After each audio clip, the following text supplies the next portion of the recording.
জল এবং রক্ত একসাথে বইবে না, সন্ত্রাস এবং কথাবার্তা একসাথে চলবে না। জাতির উদ্দেশ্যে দেওয়া প্রধানমন্ত্রীর ভাষণে কালকে পরিষ্কার করে দেশ এবং গোটা বিশ্বকে জানিয়ে দিয়েছে ভারত কোনোভাবে পিছনে আসবে না। কিন্তু কালকে জাতির উদ্দেশ্যে দেওয়া প্রধানমন্ত্রী এই ভাষণে কয়েকটা কথার উপর খুব গুরুত্ব দেয়। তার মধ্যে যেগুলো, সেটা হচ্ছে প্রথম, অপারেশন সিন্দুর ভারতের একটা নতুন অধ্যায় সূচনা করেছে, যার মাধ্যমে যদি কোনোভাবে কোনো রকম টেররিজম হয় বা কোনো রকম সন্ত্রাসবাদী কার্যকলাপ হয়, ভারত কিন্তু সেইটার প্রত্যুত্তর একদম সমানভাবে দেবে। এবং সেই ক্ষেত্রে শুধুমাত্র যারা করে তাদের উদ্দেশ্য নয়, যারা সেটা চালনা করছে তাদের উদ্দেশ্যে, মানে সন্ত্রাসকে একদম গোড়া থেকে নির্মূল করার চেষ্টা করা হবে। দ্বিতীয় হচ্ছে, আমাদেরকে বারবারভাবে নিউক্লিয়ার অ্যাটাকের ব্ল্যাকমেল করা যাবে না, আর ভারত সেইটা নিয়ে ভয় পাচ্ছে না। তৃতীয়ত, সন্ত্রাসবাদীদের যারা প্রশ্রয় দেয় বা সন্ত্রাসবাদীদের সঙ্গে যারা থাকে, সেটা কোনো দেশ হতে পারে, কোনো সংগঠন হতে পারে, ভারতের কাছে কিন্তু তারা সমানভাবে দোষী এবং ভারত কিন্তু তাদের ক্ষেত্রে সমানভাবে পদক্ষেপ নেবে। যেরকম পাকিস্তান যখন সন্ত্রাসবাদীদেরকে আশ্রয় দিয়ে তাদের ক্ষেত্রে যেমন করা হয়েছে, ভারতও সেই জিনিসটা পরবর্তীকালে যদি অন্য কেউ করে তাদের ক্ষেত্রেও সেটাই করবে। আর এখনের এই অপারেশন সিন্দুরের ব্যাপারে যে সিজ ফায়ার হয়েছে, সেটা তো অনেকে বলছে যুদ্ধ হতে থেমে গেছে বা এক্সেট্রা, কিন্তু কালকে পরিষ্কার জানানো হয়েছে যে এটা শুধুমাত্র একটা বিরতি মাত্র। তার মানে এই নয় যে আমরা একটা পুরোপুরি ছেড়ে দিচ্ছি। পরবর্তীকালে যদি কোনোরকম ঘটনা ঘটে, তাহলে এইটাকে একটা ওয়ার্নিং ভেবে নেওয়া উচিত, কারণ এর পরবর্তীকালে ইন্ডিয়া কিন্তু আর ছেড়ে কথা বলবে না। যারা সন্ত্রাসবাদীদের সাহায্য করবে বা যারা সন্ত্রাসবাদীরা আছে, তাদের ক্ষেত্রে কিন্তু ইন্ডিয়া খুবই কড়া পদক্ষেপ নিতে চলেছে। আর নিজের মানুষকে, নিজের দেশের মানুষকে সেফ এবং সিকিউর রাখার জন্য ইন্ডিয়া সমস্ত রকম কার্যকলাপ করতে পারে। এবারে ঘটনাটা একটা জিনিস সামনে, সেটা হচ্ছে পাকিস্তান, যেটা বারবার ভারত বলে যে সন্ত্রাসবাদীদেরকে সাহায্য করে, তাদেরকে রাখে, তাদেরকে লালন পালন করে, এটা কিন্তু পরিষ্কারভাবে সামনে এসছে। কিন্তু পুরো পৃথিবীর সামনে জিনিসটা সামনে এলেও কেন পাকিস্তান ইন্টারন্যাশনালি এতটা সাপোর্ট পাচ্ছে, কেন তারা IMF থেকে টাকা পাচ্ছে, কেন তারা বিভিন্ন USA এবং চায়নার থেকে ডিপ্লোম্যাটিক সাহায্য পাচ্ছে, সেইগুলো দেখতে হবে। তার কারণ হিসেবে বেশ কয়েকটা জিনিস আছে। সেটা হচ্ছে, প্রথম কথা যেটা, পাকিস্তানের ডিফেন্স মিনিস্টার সে কিন্তু CNN এর ডিরেক্ট ইন্টারভিউতে বলেছে পাকিস্তান টেররিজম বা টেররিস্টদেরকে ভেতরে রেখেছে, তাদেরকে লালন পালন করেছে, তার কারণ তারা US এবং UK এর সমস্ত কার্যকলাপগুলো করতে সাহায্য করেছে। You do admit, sir, that Pakistan has had a long history of backing and supporting and training and funding these terrorist organizations. Well, we have been doing this dirty work for the United States for about 3 decades, and West, including Britain. তাই জন্য US কখনো চাইবে না যে টেররিজমটা তাহলে পাকিস্তান থেকে চলে যাবে, এবং পাকিস্তান যদি অ্যাজ এ স্টেট যদি ভেঙে পড়ে, তাহলে সেটা ওভারঅল ক্ষতি হবে US এর জন্য। কিন্তু একটা কোয়েশ্চেন হলো, পাকিস্তানকে যে এত ইন্টারেস্টে সাপোর্ট দেওয়া হয়েছে, এই সাপোর্টটা কেন দেওয়া হলো? কেন এত কিছু সত্ত্বেও পাকিস্তানকে বাকি দেশেরা চাপ প্রয়োগ করছে না? তার দুটো উত্তর আছে। তার মধ্যে প্রথম হচ্ছে চায়না। এবারে যুদ্ধটা যদি কেউ ভাবে যে অনলি ইন্ডিয়া ভার্সেস পাকিস্তান বা অনলি ইন্ডিয়া ভার্সেস টেররিস্ট, তাহলে কিন্তু খুব ভুল করা হবে। এইবারে যুদ্ধটা কিন্তু basically India versus China sponsored Pakistan বা চায়না স্পন্সার্ড পাকিস্তানের টেররিজম। তার কারণটা কেন? এইবারে যে যুদ্ধটা হয়েছে, সেই যুদ্ধতে ভারতের বিরুদ্ধে যে সমস্ত অস্ত্রগুলো পাকিস্তান প্রয়োগ করেছে, সেই সমস্ত অস্ত্রগুলো বেশিটা চায়না থেকে ইম্পোর্টেড। এবং এই যুদ্ধটা চলাকালীন চায়না যেটা সবচেয়ে বেশি প্রফিট হয়, সেটা হচ্ছে চায়নার যে কোম্পানিগুলো প্লেন তৈরি করে, যারা অস্ত্র তৈরি করে, সেই কোম্পানিগুলোর শেয়ার মার্কেটে ভ্যালুয়েশন বেড়েছে। এবং চায়না নিজেকে একটা বড় ডিফেন্সের একটা, মানে আর্মি ইনস্টেশন বা আর্মস যে ডিলিং কোম্পানিগুলো হয় বা যে দেশগুলো, তার মধ্যে ওপরের দিকে নিয়ে আসছে। চায়না সমস্ত দিকে ম্যানুফ্যাকচারিং এগোচ্ছে আমরা জানি, এবং চায়না এখন চায় তারা এই আর্মস ডিলের ম্যানুফ্যাকচার তো পৃথিবীতে ওপর দিকে আসুক। এবং সেইটার জন্য চায়না কি পাচ্ছে, সেটা চায়নাতে সুবিধা হচ্ছে পাকিস্তানকে। এই চায়না বিনা পয়সায় যদি আর্ম সাপোর্ট দেয়, তাহলে পাকিস্তান সেই আর্মটা ইউজ করবে ভারতের এগেনস্টে। আর ভারত পৃথিবীর অন্যতম স্ট্রংগেস্ট মিলিটারি কান্ট্রি। তাই চায়নার লক্ষ্য হলো নিজের ইকুইপমেন্টগুলোকে ভারতের মতো একটা শক্তিশালী দেশের বিরুদ্ধে প্রয়োগ করিয়ে অন্য দেশকে দিয়ে নিজের ইকুইপমেন্টে একটা রিয়েল ওয়ার্ল্ড সার্টিফিকেশান তোলা, যেটা দিয়ে অন্যান্য দেশেরা চীনের এই সমস্ত জিনিসপত্রগুলো কিনবে এবং সেগুলোকে ইউজ করবে। এরপর আসি ইউএসের ব্যাপারে।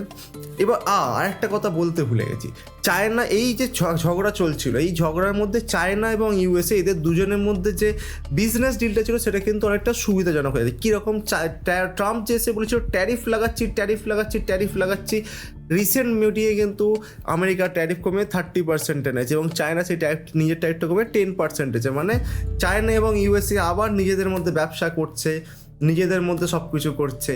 পাকিস্তানকে সেভ করে দিয়েছে, বাঁশটা গেল ভারতের। তার কারণ ওরা সবাই কিন্তু মিলে গেল। এবার ইন্ডিয়া ভার্সেস পাকিস্তান করে দিয়ে চায়না কিন্তু পিছন থেকে অস্ত্র সাপ্লাই করবে, সেটা রিয়েল ওয়ার্ল্ড টেস্টিং করবে এবং পৃথিবীর আর্মস মার্কেটে নিজেদের একটা বড় একটা ভাব তৈরি করবে। এরপর আছে ইউএসের ব্যাপারে। ইউএস একটা এমন দেশ যেই দেশেতে কোনো টেররিস্ট অ্যাটাক হলে তারা কিন্তু সেই যে টেররিস্টটা যেই দেশ থেকে এসে সেই দেশকে ভেঙে দিতে একবারও পিছু হয় না। আমার কথা যদি বিশ্বাস না, আফগানিস্তানের কথা মনে পড়ো, 9/11 কাণ্ডর পরে ইউএস আফগানিস্তানের সাথে কী করেছে, আফগানিস্তানের গোটা দেশটাকে ভেঙে গুড়িয়ে দিয়েছে। ইরানের সাথে কী করেছে, ইরাকের সাথে কী করেছে, শুধুমাত্র স্বাধীনতা দেওয়ার নাম করে সমস্ত দেশগুলোকে তাদের অর্থনীতি, তাদের মানুষের জীবনযাত্রা, তাদের সমস্ত কিছু নষ্ট করে দিয়েছে। কিন্তু তাদের ক্ষেত্রে যদি তাদের সাথে যদি কোনো খারাপ কাজ হয় তাহলে কিন্তু আমেরিকা কখনো কোনো কিছু করতে পিছু পায় না। সে জাপানেতে নিউক্লিয়ার বোম মারা হোক বা ইরানে গিয়ে সমস্ত সাধারণ মানুষকে মারা হোক। কিন্তু অন্যান্য দেশে যদি কোনো টেররিজম অ্যাটাক হয়, তারা যদি তার বিরুদ্ধে রিটালিয়েশন করে, তখন কিন্তু এসে হয় একটা বড় সমস্যা।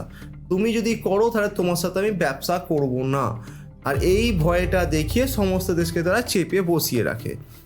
এবার দেখা যাক একটা জিনিস, কিন্তু আজকে ইন্ডিয়া যখন টেররিস্টের ব্যবস্থা, তাহলে ওদের সমস্যা কোথায়, পাকিস্তানে কেন পাশে দাঁড়াচ্ছে? ওই যে পুরোনো কথাটা বলেছিলাম, পাকিস্তানের ডিফেন্স মিনিস্টার সিএনএনের যে ইন্টারভিউটা দিয়েছে সেটা মনে করো, যেখানে সে পরিষ্কার বলেছে পাকিস্তান সিএনএন এই ইউএস এবং ইউকের হয়ে টেররিস্টদেরকে ফান্ড করে, তাদেরকে রাখে, তাদেরকে ট্রেন করে যাতে তারা তাদের কাজে লাগতে পারে। আর এই কথাটা যদি আমার কথা বিশ্বাস না হয় তাহলে তার পাকিস্তানের ডিফেন্স মিনিস্টার নিজের মুখের কথাটা তোমরা মিলিয়ে নাও। এবার পাকিস্তানের ধরো টাকা লাগবে, পাকিস্তানের ধরো নতুন বিজনেস ডিল লাগবে, আর্থিক সাহায্য লাগবে, কে সবচেয়ে প্রথমে এগিয়ে আসে? United states of America. কারণ পাকিস্তান হচ্ছে তাদের টেররিস্ট তৈরি করার ফ্যাক্টরি।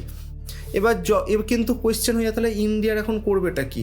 যদি পৃথিবীর দুটো বড় বড় আর্থিক শক্তি যদি পাকিস্তানের পাশে থাকে, ইন্ডিয়া তাহলে করবে কি? ইন্ডিয়া যেটা করছে সেটা ইন্ডিয়া করে যাবে এবং সেটা ইন্ডিয়া পরিষ্কার জানিয়েছে যে আমরা টেররিজমের এগেনস্টে আমাদের স্ট্যান্ডটা সবসময় স্ট্রং রাখবো।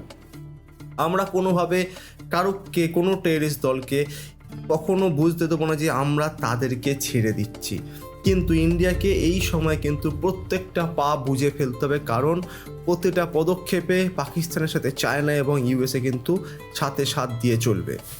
এবার আসি একটা পরের কোশ্চেনে, সেটা হচ্ছে এই যে ঘটনাটা ঘটলো, এখানে একটা ইন্ডিয়া এবং পাকিস্তানের সাথে একটা পুরনো ব্যাপার আছে, সেটা হচ্ছে ইন্দাসের জল চুক্তি। মানে সিন্ধু নদীর যে জলের ব্যাপারটা দুজন দেশের মধ্যে ভাগ হয়, সেটা একটা চুক্তি রয়েছে, যেটা ভারত বলে দিয়েছে যে রক্তর সাথে জল বইবে না। তার মানে ভারত কিন্তু ইন্দাসের জল ছাড়বে না। এবার এইটা করার ভারতের সবচেয়ে মেন কারণ হচ্ছে, সেটা হচ্ছে ওরা যেমন আমাদের এখানে বারবার অ্যাটাক করে, আমরাও সেরকম তাদের জলটা কমিয়ে দিয়ে তাদের উপর আস্তে আস্তে অ্যাটাকটা আনবো, যাতে তারা কষ্টটা ধীরে ধীরে পায়। এরপরে আসছে আরেকটা জিনিস, সেটা হচ্ছে কাশ্মীর ইস্যু। কাশ্মীর ইস্যুতে প্রত্যেকবার ইন্ডিয়া এবং পাকিস্তান দুজনে নিজেরা বসে মেটাতে চেয়েছে, কিন্তু এখানে জিনিস জানা উচিত, কাশ্মীর ইস্যুতে পাকিস্তান সবসময় চায় যেন অন্যান্য দেশ বা থার্ড পার্টি কান্ট্রিরা এখানে যুক্ত হয়, যাতে তারা একটা নিজের বার্গেন চিপ রাখতে পারে। এবং ইন্ডিয়া প্রত্যেকবার একটা কথা বলেছে, কাশ্মীর ইস্যুতে ইন্ডিয়া আর পাকিস্তান এই দুটো দেশই কথা বলবে, অন্যান্য কারোর কথা আমরা শুনবো না। এবার রিসেন্ট এই ঘটনার পরে ইউএস প্রেসিডেন্ট বলেছে নাকি মিডিয়েট করবে, ভারতের তরফ থেকে সেটাকে জানিয়ে দেওয়া হয়েছে সেটা হবে না। কিন্তু কালকের বক্তব্যটাতে প্রধানমন্ত্রী সেটা কিন্তু কোথাও বলা হয়নি। কালকের প্রধানমন্ত্রীর বক্তব্যতে কোথাও বলা হয়নি যে আমেরিকা তাদেরকে বলেছে যে বিজনেস করবো না যদি সিজফায়ার না করো, এবং সেটাকে কোনোভাবে অ্যাড্রেস করা হয়নি যে কেন এই কথাটা আমেরিকার প্রেসিডেন্ট বললো, বা তাকে কোনো যোগ্য জবাব কেন দেওয়া হলো না। কেন কালকের যখন প্রেস কনফারেন্সটা যখন জাতির উদ্দেশ্যে ভাষণটা এলো, তখন কেন বলা হলো না যে আমরা আমেরিকার মিডিয়েশনের জন্য আমরা সিজফায়ারটা আটকাইনি, আমরা সিজফায়ারটা আটকাইছি শুধুমাত্র পাকিস্তানের জন্য। যেখানে প্রধানমন্ত্রী কিন্তু জানিয়েছেন আমরা সিজফায়ারটা বন্ধ করেছি পাকিস্তানের রিকোয়েস্টে, কিন্তু একবারও তিনি বলেননি যে আমেরিকার এর মধ্যে কোনো ভূমিকা ছিল না বা আমরা আমেরিকার কথা সিজফায়ারটা করছি না। এবার আরও কয়েকটা কোয়েশ্চেন আছে, তার মধ্যে হচ্ছে প্রত্যেকবার ডোনাল্ড ট্রাম্প কেন এত কিছুতে আগ বাড়িয়ে আসেন? আর ডোনাল্ড ট্রাম্পের যদি নোবেল পুরস্কারের দরকারই হয়, তার তো ওনার তো যথেষ্ট পাওয়ার আছে, নোবেল একটা শান্তি পুরস্কার পেতে ওনার খুব একটা সমস্যা লাগবে না। ইউক্রেন রাশিয়া ওয়ারটা তিনি আটকাতে পারেন না, ঠিক আছে, পাকিস্তান এবং ইন্ডিয়া ওয়ারটা আটকে দিয়ে হয়তো এবার একটা Nobel prize mister Donald Trump পেলেও পেতে পারেন। কিন্তু আমাদের যিনি প্রধান সেবক, তিনি গত 14 বছরে কটা ইন্টারভিউ করেছেন, কতগুলো প্রেস কনফারেন্স করেছেন। আজকে যখন এত একটা খারাপ সিচুয়েশান ছিল, যেখানে দেশের এই অবস্থা ছিল, যুদ্ধ পরিস্থিতি ছিল, তাকে এতদিনে একবারও প্রেসের সামনে দেখতে পায়, তাকে দেখতে পাওয়া গেল কবে? সমস্ত কিছু হয়ে যাওয়ার পর, সিজফায়ার কমপ্লিট হওয়ার পরে, তারপরে তিনি জাতির উদ্দেশ্যে একটা ভাষণ দিলেন। আমার একটাই কোয়েশ্চেন, উনি যদি প্রেসের সামনে এসে কিছু প্রশ্নের জবাব দিতেন, তাহলে কিন্তু দেশের মানুষের পক্ষে ওনাকে শক্ত সামর্থ্য একজন প্রধানমন্ত্রী হিসেবে মানতে খুবই সুবিধা হতো। আমার কথাটা খারাপ লাগতে পারে, কিন্তু এটাই বাস্তব। দেখা হবে পরে।